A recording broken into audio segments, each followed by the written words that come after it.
Season 4 is here. I'll show you what's new in-game, pick out the coolest parts of the patch notes, and give some thoughts. Here's the roadmap, not many surprises. Later in the season, we'll be seeing Gaz and Rose as extra characters, the Cheshire Park multiplayer map, cool. New modes, All or Nothing, One in the Chamber, and Team Defender. The Rytac anti-material rifle will be the mid-season gun, no silhouette business this time, and that's a very hefty lad right there. I know many people have been waiting a long time for a new sniper, so I'm happy for those folks. We'll see what it's like when we get our hands on it. May not be as quick as those people want it to be, but should be fun. They're also adding some sticks. If they don't make sticks and stones now with those and the crossbow, it would be criminal. Then there's some Warzone stuff, realism mode, Juggernaut Royale, sounds hilarious, but I don't expect to actually enjoy Jugs in BR more than one time, honestly. There's another new contract type, Supply Run, no details yet. Some intel drops, hell yeah, lore content. And finally, for some reason, they put weapon mastery challenges over here in Warzone updates later in the season, when it's the complete opposite. It's more multiplayer and is in the game now. Well, alright, let's dive into what we have in the game right now. I think Warzone's got the most going on, but I'll get multiplayer out of the way first as usual. We got Scrapyard finally converted over from the Boneyard map, and it is the 24/7 playlist. Totally expected. The new maps always have a playlist. Later on in the season, they'll no doubt cycle through the usual shipment and all that for easy grind catch-up, but Scrapyard is a nice size, kind of like Shoot House. I think most people will be happy with it. Ground War finally has a new map too. It's been a while, and it isn't the airport, or military, or train. No, it's a little area in Promenade West, near train, and it's a very long boy. I guess that makes it unique in how it's more head-on-head than usual, and it's a 32-player map, not 48. Lots of close quarters all the way down the middle, with two very wide-open sniper streets on either side. I think this is actually a really fun Ground War map. I'm not a big Ground War player anymore, but good to see something new for that mode. I think no excuse to be ignoring Ground War for an entire season like last time, when it doesn't seem that hard to cut out more parts of Verdansk. But I know nothing's easy with a game this big. There's also a new type of face-off mosh pit like the Isle 9 one, now on the new gunfight map Trench. The patch notes said 2v2, but it was actually 3v3. I like the map a lot more this time, so that's kind of cool if you want to jump in for something that feels fast-paced, but also semi-competitive. And I can confirm in my first few seconds of playing that Modern Warfare's trademark spawn algorithm is in full force here. This trench map also has a little bunker Easter egg of its own where you find 5 numbers around the map and shoot the keypad to enter them. Love that.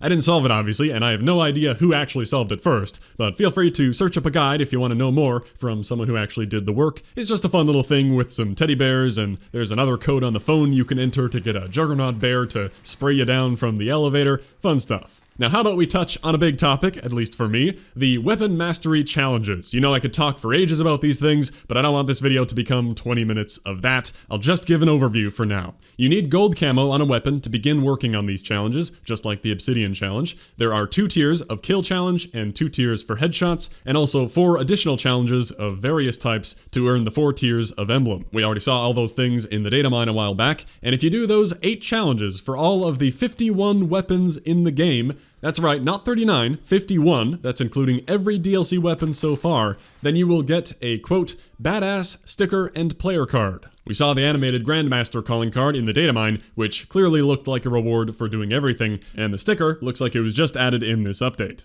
Alright, wow. I was actually sent all of the data mined challenge details as well way back when these emblems and titles were found, but I didn't want to talk about them before they were finalized.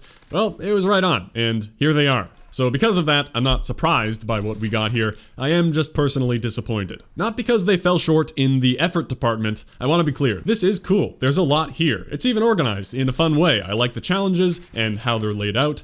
But it's June. For me, it is too late in the life cycle and too huge a demand to get into it. Especially coming after Obsidian, not at the same time. That hurts even more. Any effort from completionists who went for Obsidian has been kind of wasted. You might love this, it is a ton to do. Godspeed if you want to go for it and play Modern Warfare far into the future, but this is not for me, with there being no retroactive element. So I'll have another video with some more in-depth thoughts on all the mastery stuff, and I'll add the challenges to a page on the spreadsheet, of course. But I'd like to keep this segment brief so we can keep moving. There's the new Battle Pass, of course, with some new stuff like vehicle horns, and it's focused around Papa Price as the main character this time. Me, I'm in the game now, except not really because it's 2019 chubby cheek big mustache Price. Still awesome, except for how everyone will use him, and any coolness there was will quickly be gone. Imagine if Price was the reward for all that weapon mastery stuff. Now that would be pretty cool. Not that they would put that much effort and voice lines into something that nobody would earn. I think I still sadly wouldn't want to go for it.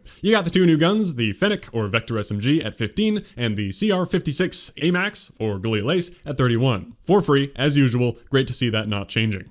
Alright, well, I guess overall, depending on how you play the game, not a ton for multiplayer right now. Scrapyard's kind of been in the game for a while, and you got the usual couple guns, but it is a new season. You got 2 new multiplayer missions, 5 for Warzone, and a new Intel mission, which is cool. The steps for that was Datamine 2 back in April, but I won't spoil all of it. That'll be a fun thing to step through. It seems to only give XP though. You also got new ribbon challenges to go through as always, and then the crazy weapon mastery grind if you want to go for any of that. So, time to talk Warzone. Some cool stuff going on here. First of all, another ground loot shakeup, and plenty of more variants as usual. They kept every Warzone BR playlist from solo to quad, thank God for that, plus blood money, and a new mode, Warzone Rumble, where 2 teams of 50 players battle it out in various areas around the map, with loadouts, vehicles, and quick respawns. I was getting kinda hyped reading that, thinking, oh, they're finally doing the big teams, 50v50, BR type thing, fight to the death, who will be left standing? I've always kinda liked the sound of that. I guess it wouldn't be that great. It'd be a lot of revive spamming, and then one team would quickly gain momentum and steamroll the other. But never mind all that, doesn't matter, because then I got 2 quick respawns. And well, okay, then that's basically just describing ground war, except instead of multiplayer things like earning kill streaks and flags, you have Warzone things like parachuting in, and it can be at tons of places around the map. There's no armor or loot or anything though, except for the protection you get when you're parachuting in. This game mode might be awesome depending on who you are. I think especially for the free-to-play Warzone players who don't have ground war, this could be a very cool way to experiment with setups and rank up weapons alongside plunder. Next up for Warzone content, in the BR mode, there will be events that can happen randomly in the middle of matches to cause a sudden shakeup. For example, there will be 3 types at the start of Season 4, and I'm sure more at a later date. The first one is Jailbreak. When this randomly occurs, all dead players will be released back into the match. No matter where you are, in the gulag, fully dead, there's a 1-minute notice that it's about to happen, and then everyone comes back. Okay. Then there's the fire sale event, where most of the items at buy stations become discounted by up to 80% or may even give some things for free. So you can pick up some cheap kill streaks, armor boxes, ammo, respawning teammates will be free during the fire sale. The one exception is that they said the loadout drop will never be discounted. The sale will only last 1 minute, so if you're not already kinda near a buy station, this event is kinda pointless, but if you are near one, you can decide if you want to rush over there, knowing that there may very well be someone else rushing for it, or just sitting there camping it. Oh joy. Finally, there's a supply chopper event, similar to the Pavlos you see in Plunder, except they do not attack. They will not shoot you, which is great. That could be very annoying in a non-respawn mode to die to some AI chopper. If you can take one down, it will drop some high-quality stuff. They say 3 UAVs, 2 armor boxes and munitions boxes, a gas mask, the rare MGL grenade launcher, and tons of cash at minimum. So it'll be risky to be firing away at those choppers. You'll be making yourself vulnerable and using tons of ammo, but if you get it down, you'll get all that ammo back from the munitions box, along with all the other stuff. Sounds very worthwhile, and expect several MGLs in the final circles of a game with a chopper event. So there's a taste of the new random Warzone events that'll be happening. It's a cool idea, although I gotta say I don't entirely love the idea of adding more random stuff to Warzone. One of the biggest features that separates Warzone from other BRs is the removal of certain elements of randomness by having the loadouts and contracts that allow you to hunt people down or know circles in advance to not get screwed over by random positioning, and so on. So now to have a thing where, out of nowhere, everyone can randomly respawn seems like a kinda lame equalizer. I'm a big fan of respawning in BR games so that everyone on a team is still kinda in the game, but only when it's earned, like when your team gets the cash and goes to a risky buy zone, or you win the gulag, but a server-wide free respawn seems kinda dumb. I guess I'm mainly picking on that one event, but overall with how it's adding more randomness, I don't know if it'll be a net positive to the game in my eyes, but they could totally be a fun thing to shake up the gameplay. We'll see over time. Next, there's the new Contraband Contract system, a new rare contract that has a chance to drop after you complete a regular contract, and it'll give you a permanent blueprint reward, similar to how you unlock the MP7 blueprint for getting into Bunker 11. I don't know how many blueprints they have to be collected this way, but if you see that briefcase drop, pick it up and take it to the designated helicopter extraction location to call in the helicopter, similar to Plunder, I'm sure, and the person carrying the case has to deposit it to complete the mission. If anyone kills you, the briefcase will drop, and they can deposit it for themselves. I don't have a lot to say about that. Sounds like a cool little gameplay feature and a fun way to unlock something for sure. I'm glad they actually added them this time, because the last time they said they added or re-added a contract, looking at you Most Wanted, they totally didn't. That's about it for Warzone. There hasn't been any kind of crazy map-changing event yet. I heard there's a minigun in Bunker 11 now, and people have been doing lots of recon drone glitching around, finding more bunker stuff, Black Ops teasers, a massive rocket under the map in Bunker 10. I know some people are waiting on downtown to get nuked or whatever. I wasn't expecting anything to change right on reset, but I'm guessing we'll see some sort of live event, map change type thing midway through the season. For Spec Ops, there's not a lot to talk about, nothing new, nothing on the roadmap. This week's modified veteran has changed to just reward with no health regen. Instead, enemies drop health packs when killed. That's pretty crazy, gotta lean on that shield, and also martyrdom, so you can't run over enemies for the health pack right away.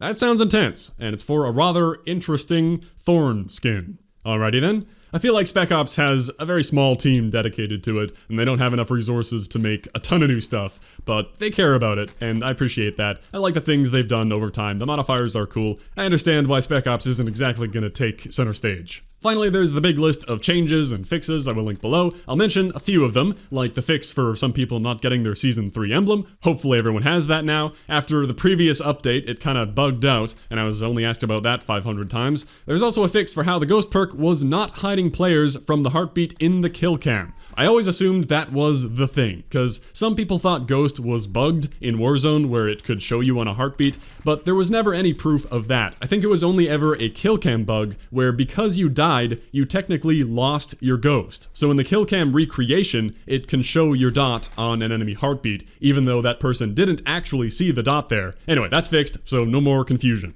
There were a few more operator challenge fixes. The specialist bonus got a pretty big buff. Instead of only giving you the sleight of hand weapon perk on top of all the other main perks, you now get frangible disabling, wounding, mo money, recon, heavy hitter, FMJ, and presence of mind. Big stuff there that may change how you build your classes. I already use specialist pretty much all the time, so that's pretty cool. Finishers on uneven surfaces should be less buggy now, that's nice. Further down the list, I find it hilarious that under the Warzone category, they listed a fix for the contraband mission extract helicopter, even though that feature was added in this update. So that was just something they fixed in their internal testing. I don't know why they wrote it here. These notes are always a bit of a mess with how things get left off every time something's not going too great communication-wise. Only the most detailed patch notes at Infinity Ward, like various exploit fixes across multiple maps.